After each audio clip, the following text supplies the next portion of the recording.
Hey everybody. So here it is on Friday, October 23rd. I think it's 23rd. Maybe it's 24th. So anyway, here it is Friday. And I was sitting here waiting for a ride, and I started thinking about, what exactly an Uber driver or a Lyft driver is. And we are really not, we're not employees. Maybe we are. I don't know. But we're not independent contractors, So again, I'm talking to my best friend, ChatGPT, and ChatGPT defines it as a hybrid worker, or what I like better, a better term, is a dependent contractor. And I would be interested to see what other people think about this, because we do have a certain amount of independence, but we're not, maybe we're not employees. Maybe we're not independent contractors. Maybe we are this new definition of a dependent contractor. We rely on one or two companies, and these one or two companies heavily regulate and control what we do throughout the day.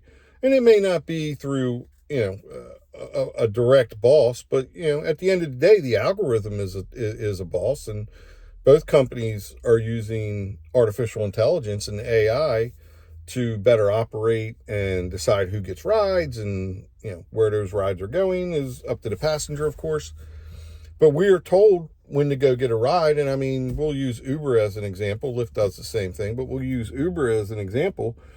They have advantage mode in the Baltimore area. And if you don't take enough rides, you lose your advantage mode, and that is a 5% pay cut. I'm sorry, but that's no different than having a boss who is ordering you around all day. That's probably more efficient. Can you imagine how, if you worked at a grocery store or wherever it may be, if your boss said, hey, if you don't do what I'm telling you to do, or you don't get here on time, you're going to lose 5% of your pay. People would be early, and they would do almost anything the boss wanted them to do if they thought they were going to lose 5% of their pay. But as Uber drivers, we're threatened with that every day. If you're driving in a market that uses the advantage mode, which Baltimore and I believe Washington, D.C. does. I don't know. I'd have to check. I don't really take rides down to D.C. very often. I don't know. But Baltimore definitely uses it, and they dangle that 5% constantly. You're in danger of losing your advantage mode, or you get the message you've lost your advantage mode. So then what are you supposed to do? Then you got to start taking every single ride that they offer, and some rides just don't make sense to take. If you have to drive 7-8 miles to pick somebody up, and you're only taking them 2 miles down the road, and you're only being paid $5.05 or sometimes lower. I've seen rides on Lyft as low as $3.45. And I've seen, I don't know if they're real images on Facebook that are even less than that. There is no sense in taking that ride other than trying to get your advantage mode back. I mean, I've gotten to the point now where I pay attention to advantage mode, but I don't let it define what rides to take and what rides not to take. If I worried about that all day long, I wouldn't have any peace of mind. So I'm curious about other people throughout the country, if they get advantage mode and get that extra 5%, which, let's be honest, I don't know if we're actually getting 5% more. There's really no way to prove that we're getting 5% more. Uber says, oh, we're paying you 5% more. But who knows if they're, getting that 5% somewhere else, bringing it back somewhere else. So, I'd love to hear from people, and, drop a comment down below and let me know what market you're in. Number one, whether you drive in Baltimore, New York, LA, wherever it may be, Texas, Oklahoma, who knows.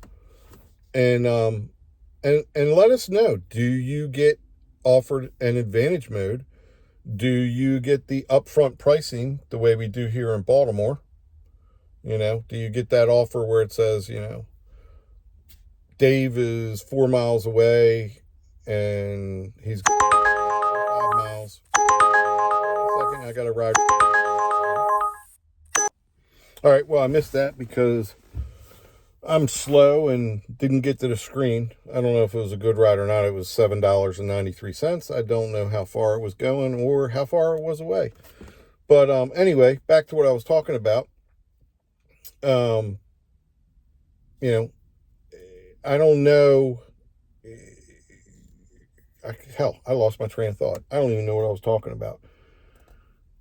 I think I was talking about advantage mode and whether or not it's worth driving, 7 miles to pick somebody up and all that jazz. But anyway, like I said, if you could drop a comment and let me know if you're driving in a market that gets advantage mode or not.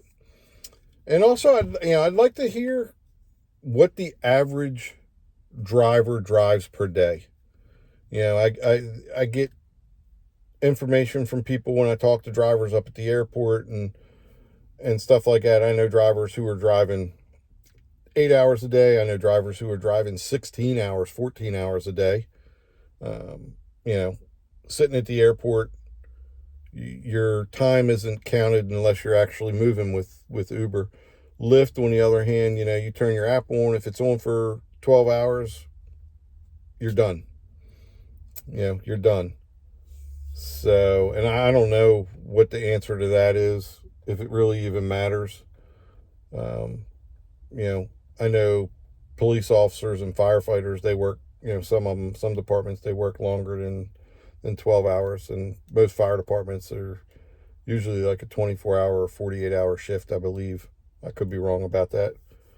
But, like I said, let me know what your market is like, if you're getting the advantage mode. And if you see any benefits from having the advantage mode. And if you worry about losing advantage mode. Thanks. You guys have a great day.